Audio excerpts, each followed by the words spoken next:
morning.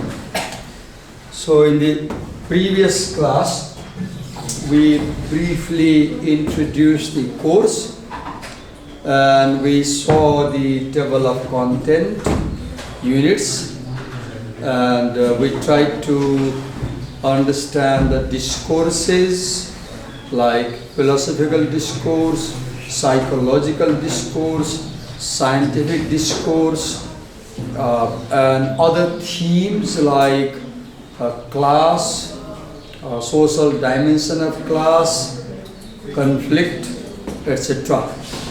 And then I guess that day we talked more about philosophy. You checked the meaning of the word philosophy, did you? Did you?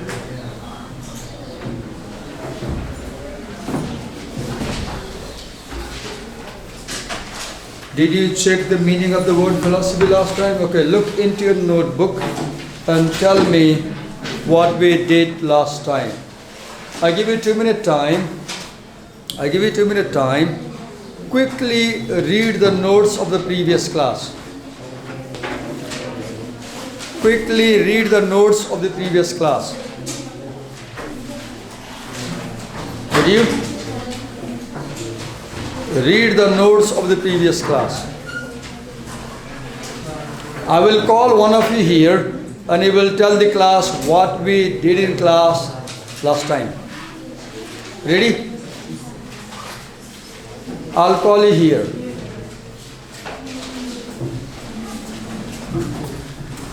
Are you ready? Come in. Mind the tripod. Are you ready? Roll number 10.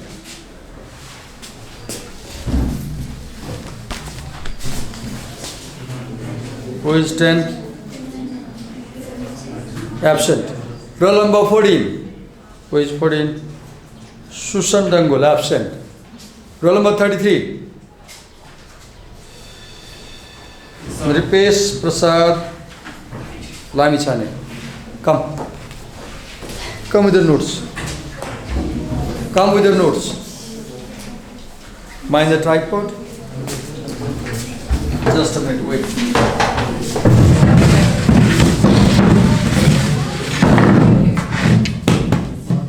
Okay, tell the class what we did last time. You can consult the notes if you need to. Last time we wrote a letter to our friend. Okay, at the end of the class. Yes. You wrote a letter to your friend Prakriti, who was absent. That is Prakriti present today? No. Maybe we have to write again it, right? So you wrote, what was the letter about? What was the letter about? About everything we did in that class. Do you have the letter here? Not in this copy. Can someone give the letter? He will read out. Someone? I'll call somebody. Thank you. I'll call somebody. Can you come and read the letter? Is it difficult? Don't want to? No, I'm not forcing. If you're willing to. Okay. Who can come?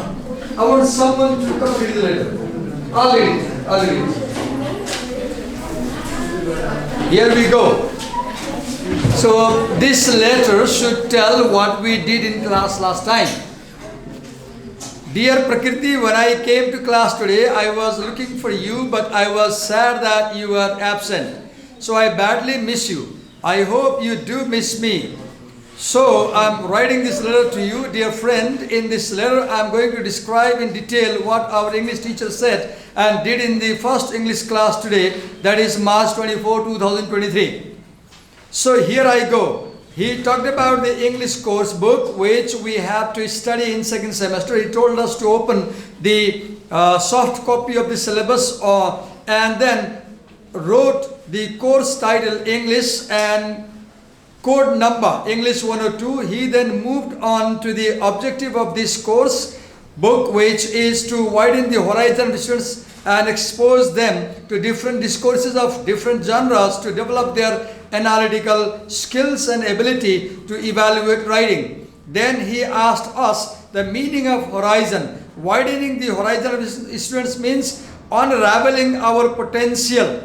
He then talked about the discourses, which means debate, communication, having a talk, etc. There are many discourses in this book, that is philosophy, psychology, science, environment, work and class, race relation, social dimension of class, class conflict, individual and society, logic, entertainment, society and politics, love and family. He also talked about, mind the tripod. He also talked about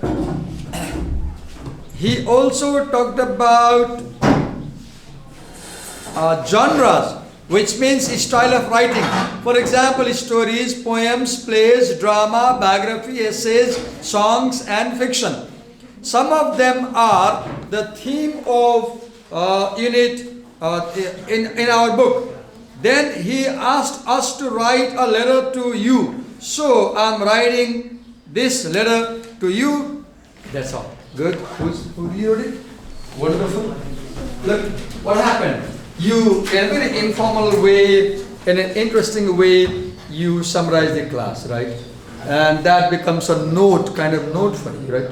Okay. Now, as I read, now I have the idea what we did in the class last time. You heard me. But the better way would have been you come here and read out. But I know there's a camera and it will be difficult to be before the camera, right? But get used to it. Okay. So last time we got introduced to the syllabus. Now we'll go to Unit 1.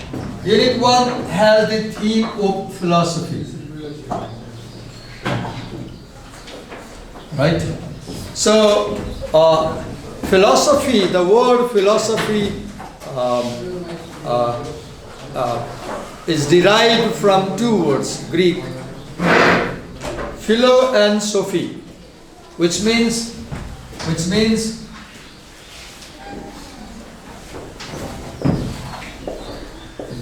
the love of wisdom.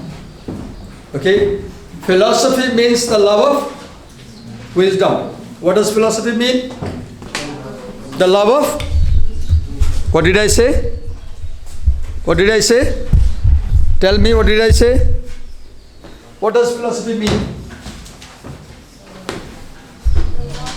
The love of wisdom.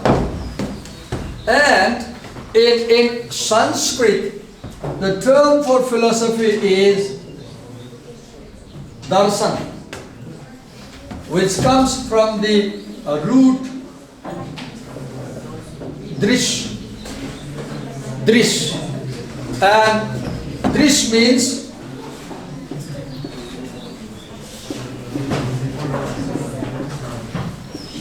to be enlightened,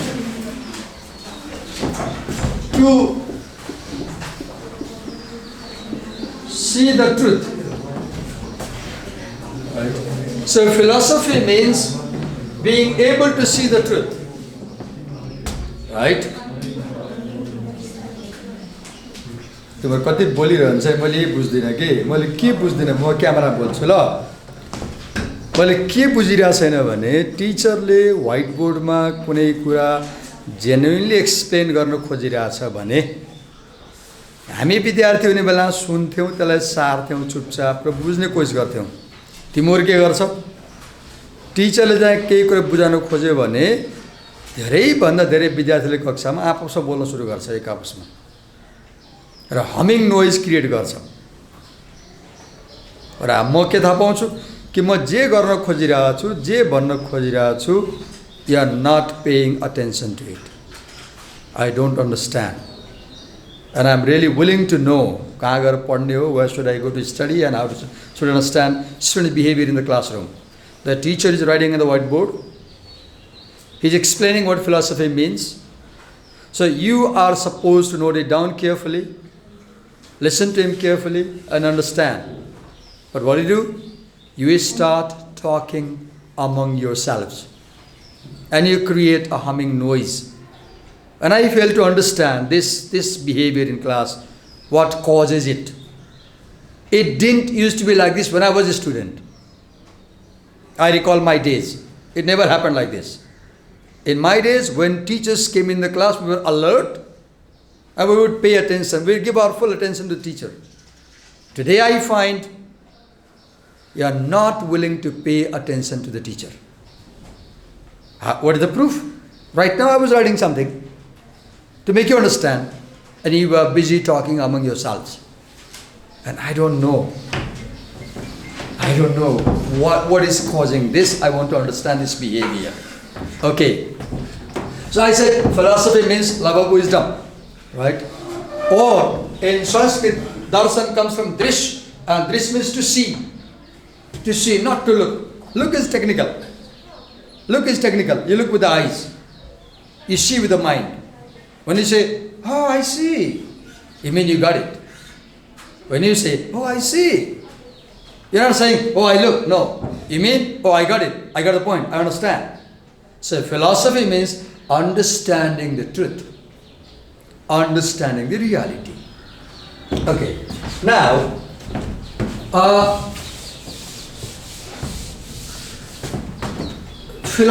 in philosophy, we study about things like what is reality. If we are students of philosophy, we will have questions like what is reality, what is truth, what is life, what is human nature, what is existence, what is God. We'll ask questions like this. And you will see that most of these questions that we talk about in philosophy, they belong to life. So philosophy is a subject about life. Philosophy is a subject that studies things related to life and existence. And another important thing to understand is that philosophy, particularly the English word philosophy, when you say philosophy is love of wisdom, pay attention to the word wisdom here. It says love of wisdom. Pay attention to the word wisdom here. Wisdom means intelligence. Wisdom means intelligence. And intelligence can be contrasted with ignorance. Intelligence, it's alright. It happens sometimes. It's alright. I would never mind such things, right? It might happen with me as well. You reminded me to set up my. Oh, I forgot to bring the. Did I? No, I didn't bring.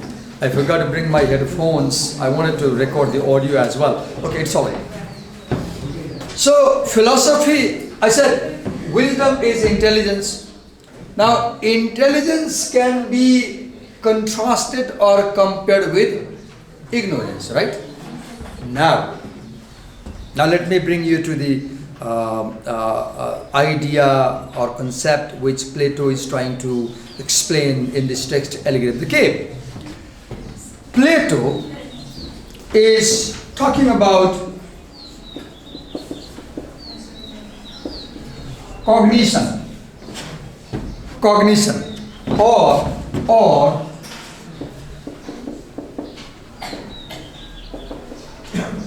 cognitive ability. What is cognitive ability? Cognitive ability means our ability to know. Our ability to know. Plato is talking about our ability to know. How do we know? Right now your teacher is speaking and you are listening to him.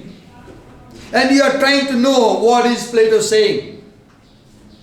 You are studying English course and you are studying philosophy to gain knowledge about philosophy. So the question comes, how do we know? It's a big question in philosophy. The theory of knowledge, we call it. The theory of knowledge. How knowledge is created. Look, you have come to this college in Kathmandu University doing 5-6 courses for 4 years. You will spend 4 years working hard and you will get a degree and people will trust you, they will give a job to you, they will pay high money for you. Why? Because you have knowledge and skills. But the question comes, how do we acquire knowledge? How do we produce knowledge? How is knowledge constructed? One answer would be, knowledge is constructed or acquired by our ability to know. I repeat, ability to know. Every normal human being has this ability. I'm not talking about abnormal children. Some of us may have some problems, right? We may have dyslexia. We may have autism. Children with autism, dyslexia also know, but they have a different ability of knowing.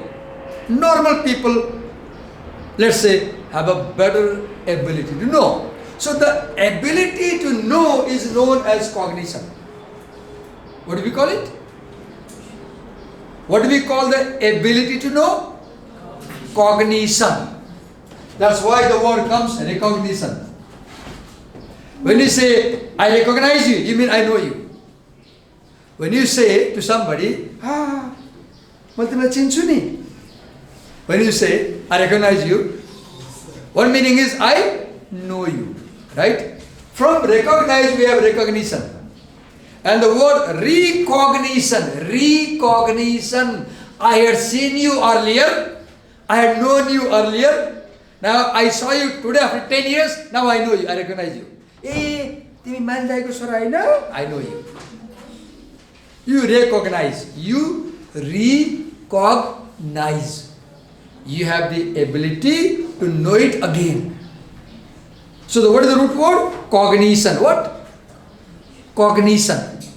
Cognition means the ability to know. And it is through cognition. Now, Plato has a theory of cognition. What did I say? Plato has a theory of cognition, or he has a theory of knowledge. Let me explain that theory. Let's draw a vertical line, right? And let's write here intelligence, okay? And let's write here ignorance. Intelligence and ignorance. Now, this area is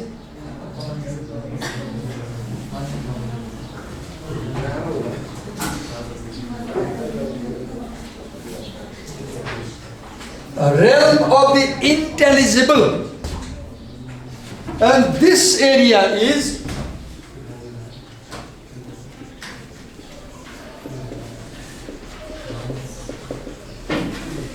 realm of the visible. The realm of the intelligible and the realm of the visible. Let's divide them into two lines, two parts. Okay. Two unequal parts. Again, let's divide this lower part into further two unequal parts. What Plato says is that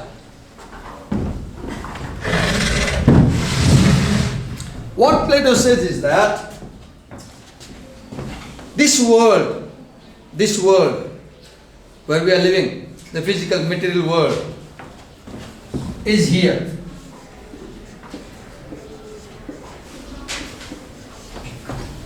Our world, physical world, material world, we call this realm of the visible. Pay attention to the word. Pay attention to the word intelligible as contrasted to visible. Please understand. What is intelligible? Intelligible is something that can be known only through intellect. What is intelligible can be known only through intellect. And one meaning of intellect is wisdom and understanding. Wisdom and understanding. And how do you gain wisdom? I'm teaching something very difficult and I need your full attention, otherwise you won't get it. How do you, I'm sorry that on day one in our course we are dealing with such difficult concepts, right? I wish we began with simple stories, right? But it's all right. How do you gain wisdom? How do you gain wisdom? The answer comes, you gain wisdom through reasoning. You gain wisdom through reasoning. What is reasoning? What is reasoning? I said, the intelligible can be known only through intellect. And in Greek, I guess the word nous is for intellect, I'm not sure. Which intellect means wisdom or understanding. Wisdom or understanding. And we gain wisdom or understanding through reasoning. Through reasoning. What is reasoning? Reasoning is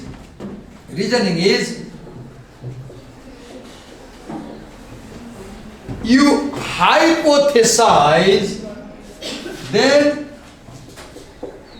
you test your hypothesis and then gain or ascertain truth. See, what is hypothesis? Hypothesis, an imagined idea about something. An imagined idea about something which is not proven yet, but your hunch says. Your hunch says. For example, in this class, I had a problem earlier. I was explaining, and many of my students were making noise. I had a problem, right? Did you realize earlier? And I stopped teaching and talked to you. That's a problem. Now, whenever we have a problem, what do? We look for its cause. We look for its cause, don't we? Whenever we have a problem, the first thing we do is we look for its cause so that we can remove the cause and solve the problem. So my problem in class today, most of the students were not paying attention to me, though I was trying my best to make them understand problem. Now, as a teacher, I want to understand why this was happening. So I start imagining. And I imagine my students were making noise in class today because I was teaching something that was too difficult.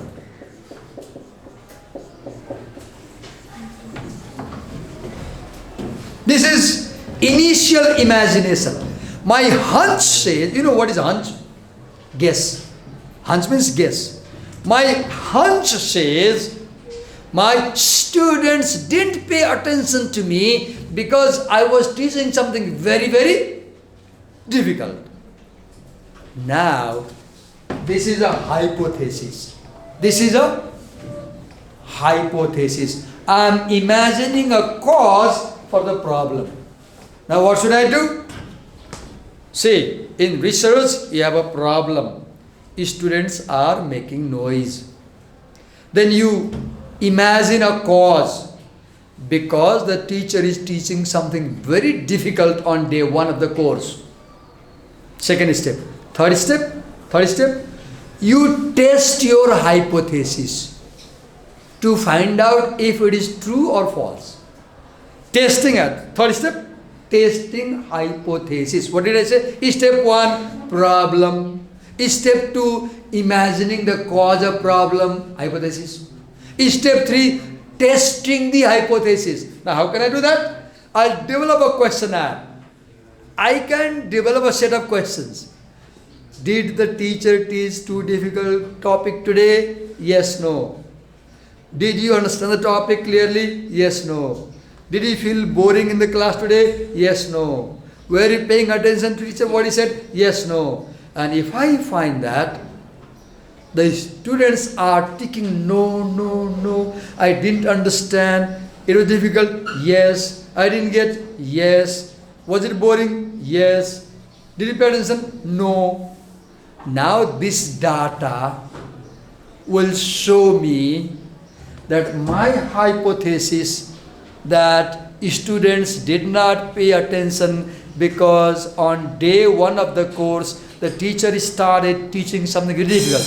Now this hypothesis is proven. It is proven.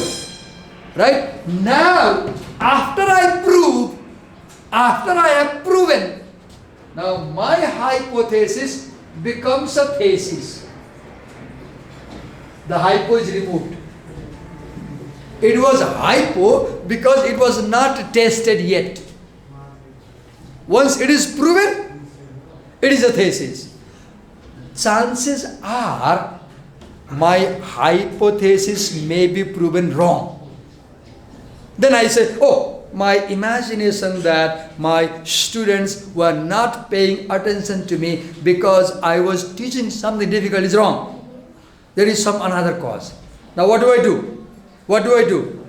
If my hypothesis is proven to be false, the next step is I have to come up with a second hypothesis. I have to imagine a second cause and again test it. I will keep imagining causes and testing them until I find the true cause. This is how knowledge is created through reasoning. And this whole process of having a problem, imagining a cause, testing the cause, and proving or disproving the cause, this whole step is known as, what do you call it? Reasoning. And it is through reasoning that we gain wisdom. And it is through wisdom that we know what is true. It is through wisdom that we know what is true. So, I was telling you earlier that Plato, this line is known as Plato's theory of the divided line. We call it Plato's concept of what? Divided line. Or you can also say, this is also known as Plato's theory of cognition. What do we call it? Plato's theory of. Now, let me show you how this idea of problem, hypothesis and testing of the problem occurs. Plato says that, listen to me very carefully, now things will become more difficult. Wait. Plato argues that we have soul. We have soul. What do we have? Soul. It is the soul that knows. It is the soul that knows. But in the beginning, the soul is here. That means our soul is ignorant. Our soul is ignorant, okay? Now, this world is material world. What world? Material world. Where we have natural sciences. Where we have, what do we have? Natural sciences like physics, chemistry, biology, geography, etc. And you know, in natural sciences,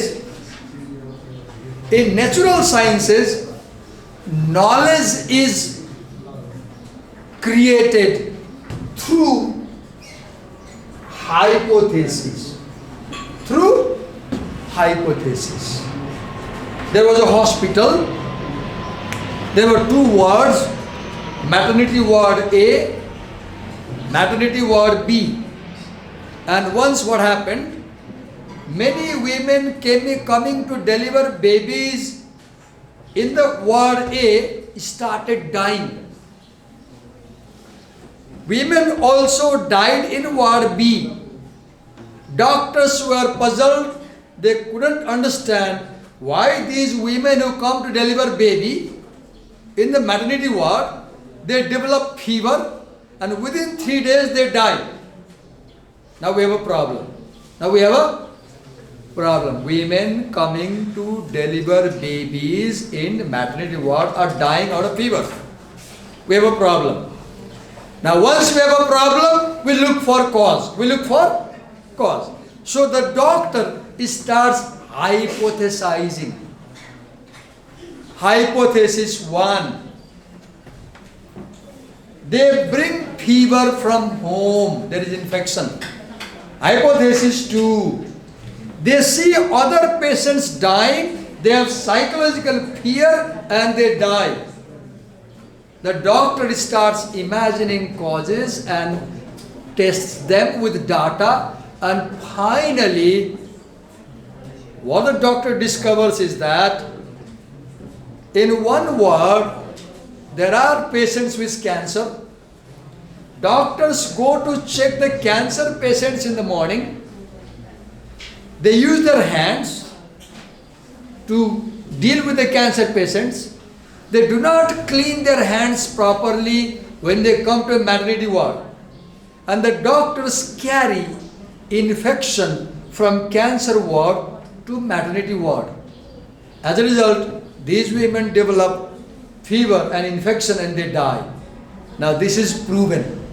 And then the knowledge appears that the true cause of the women dying is infection brought by the doctors from the cancer treatment ward to maternity ward. I quickly told you a story which is a true story. There is a 3-page story about how things happen. True story. To show you how knowledge is constructed in sciences. Knowledge is constructed in sciences through hypothesis. What do we call it? But Plato says that we have to move beyond the hypothesis. Plato would say we have to move beyond the hypothesis. What did I say?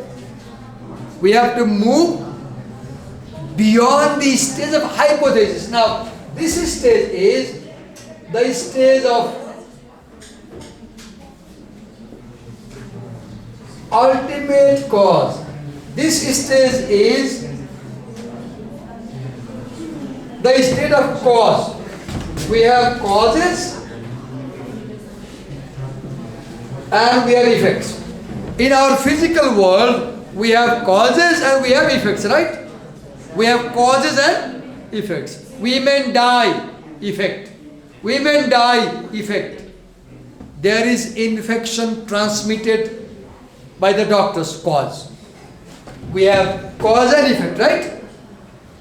And from this cause and effect realm, we move to the realm of ultimate cause. What is ultimate cause? See, in the Allegory of the Cave dialogue, this has been used right in the first paragraph, I guess.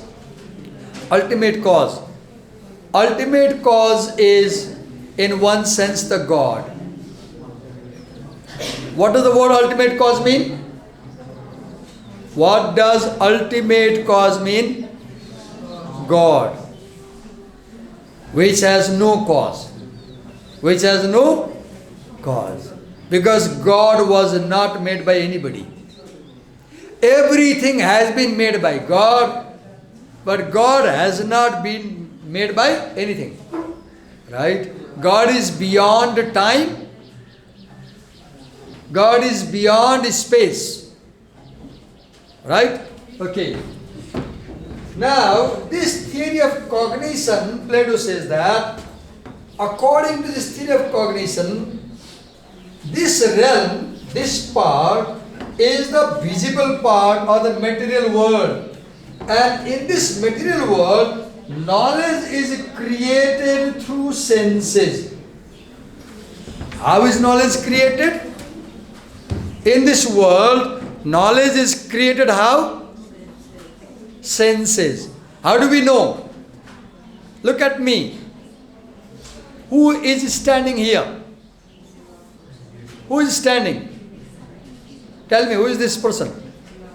Divakar sir. How do you know? Because you can see me. Because you can see me.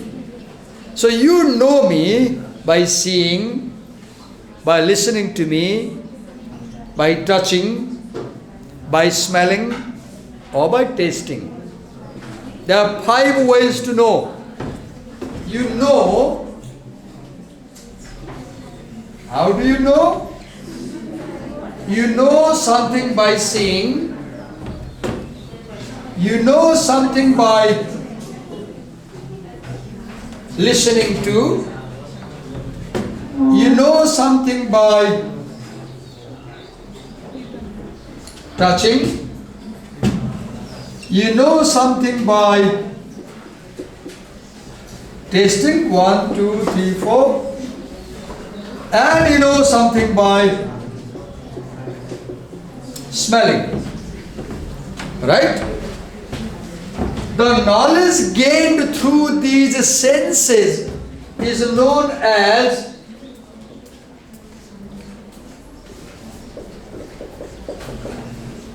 what do we call it? Sensory cognition. What do we call it? Sensory cognition. Knowledge through senses. Knowledge through senses. Right? But there is something which is beyond these senses. That something is the intellect. That something is the wisdom. Intellect or the wisdom. Or let me write here. The idea or form versus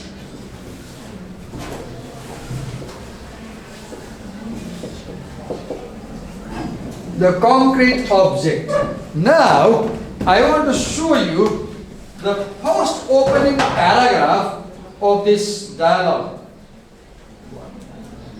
Can someone turn on the projector? How do you turn it on? Where the switch? This one, I guess. This one. Just a minute. Can I go to it? You want to go to toilet? You don't go to toilet at home? Wait a minute. Wait a minute. I want to do something funny.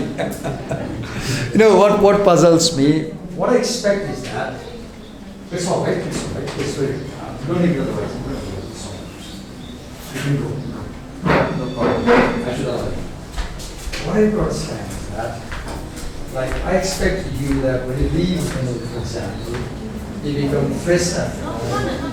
You do all your rituals at home, going to the toilet, in other words, when you come to college, you are physically, mentally in an okay state. And my finding is that many of my students, when they come to my class, they are not in okay state.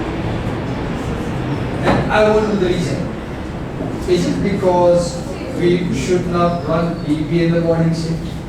We should run the BBA in day shift?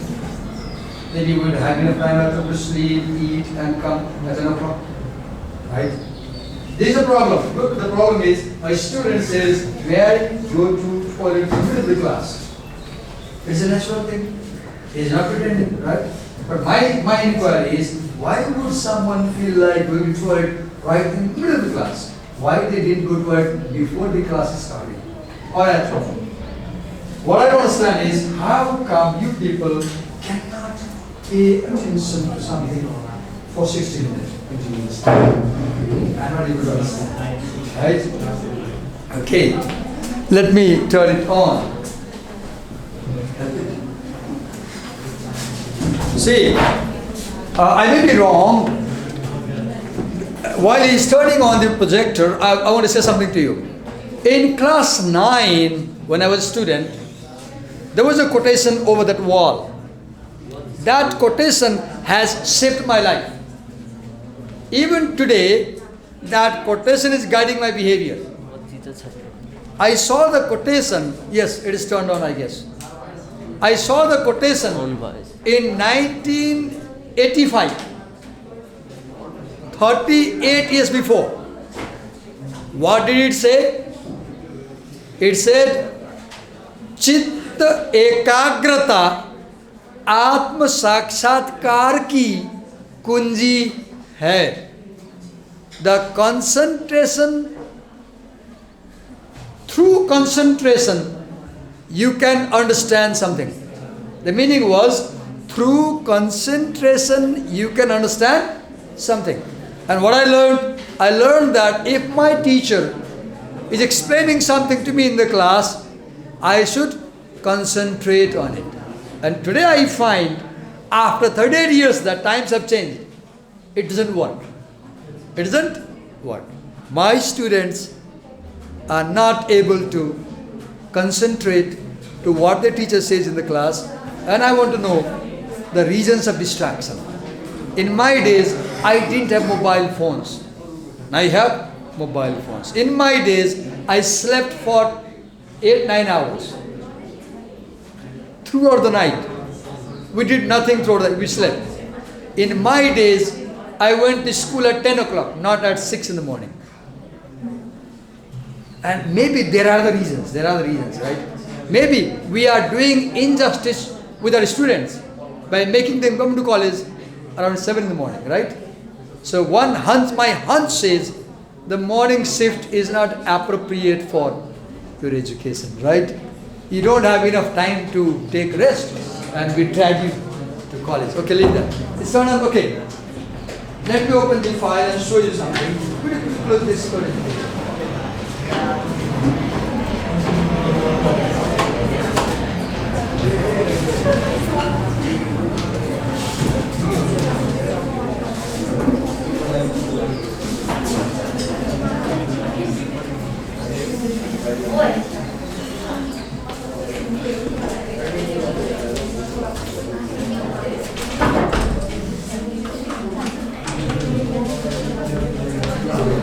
It's very important that we pay attention when teachers are explaining something to us, if we want to understand. Otherwise, we won't be able to understand.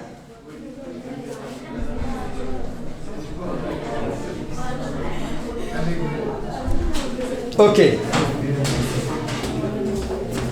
I'll show you a slide here.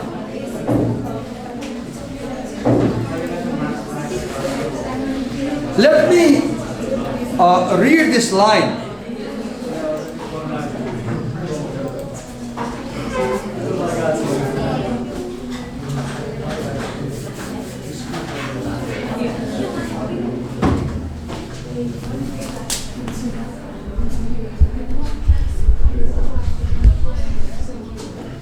Okay, so this is,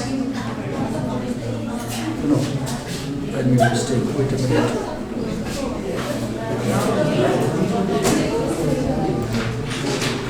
Yes, this one.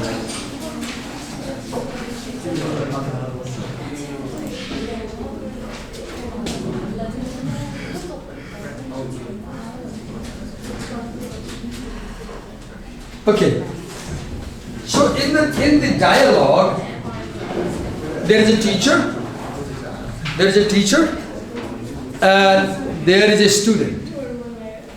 And a teacher and a student are having a conversation. And the topic of their conversation is, what is truth? Or what is reality? And how can we know reality? I repeat the context. In this dialogue, there is a teacher and there is a student. This teacher is a philosopher and he is teaching his student what is reality and how to know what is reality. And they begin this conversation. Plato wrote in the form of dialogue. In a dialogue, two people at least have a conversation. And this dialogue has two parties. An enlightened teacher with knowledge and an ignorant student with confusion. The student approaches the teacher to remove his confusion, and the teacher asks a series of questions to the student, and the student often will nod or shake his head. The student gives brief answers. It is the teacher who speaks a lot. It is the teacher who makes longer remarks. And by the end of the dialogue, through a series of questions and answers and questions and answers, by the end, the student's confusion is removed. His ignorance is removed. And the student has the knowledge. This is known as, this method of teaching learning is known as the Socratic method. And this method is based on the philosopher Socrates. And Socrates was Plato's teacher. Socrates taught Plato. And in the dialogue, the names given are, the teacher's name is Socrates and the student's name is Glaucon. Teacher's name is Socrates and student's name is Glaucon. Probably Glaucon was Plato's brother's name. I'm not sure. Plato's brother's name. Okay, let me read this first opening paragraph. And now I said, let me show in a figure how far our nature is enlightened or unenlightened. Look the question here.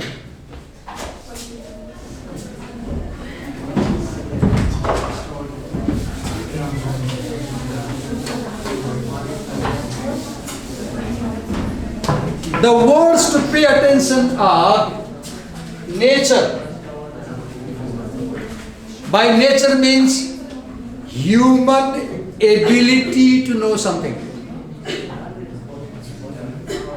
Nature means human ability to know something.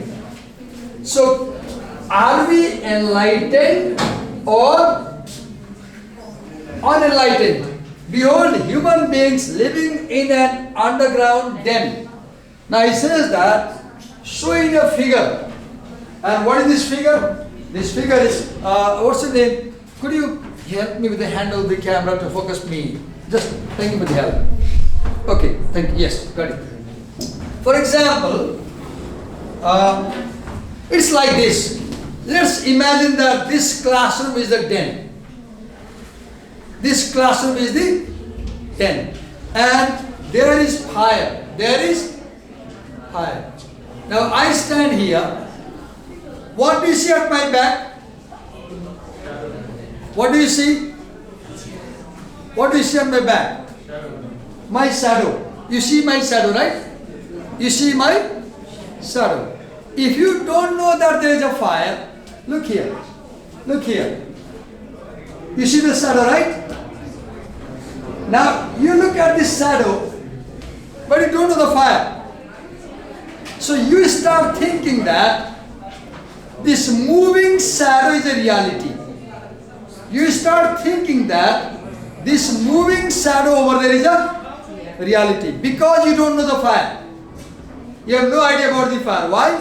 because your neck is chained and you are not allowed to move back. So there is a fire and there is a real hand behind you. Let me do an example. I want a volunteer. Can you come? You come. Just a volunteer. Just a volunteer. Stand here facing the wall. Stand here facing the wall. Yes, okay. Now, he is the prisoner, okay? He is the prisoner. Now, wait. Oh, it's alright, it's alright. It won't fall, it's alright. It's alright. Thank you for the help. Yeah.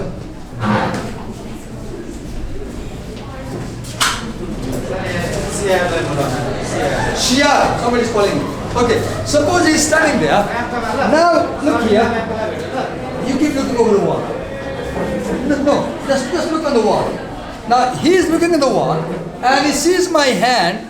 So he starts thinking that this is the real hand. He does not know that this is a shadow. Why? Because he has never seen the fire. Right? We'll continue. Thank you. We'll continue. Thank you. Thank you. I will mail the slides to you. I'll mail the slides. And wait a minute, don't hurry. I'll mail the slides to you. Go through the slides, okay? Try to understand. And in tomorrow's class, we'll have further discussion. Thank you.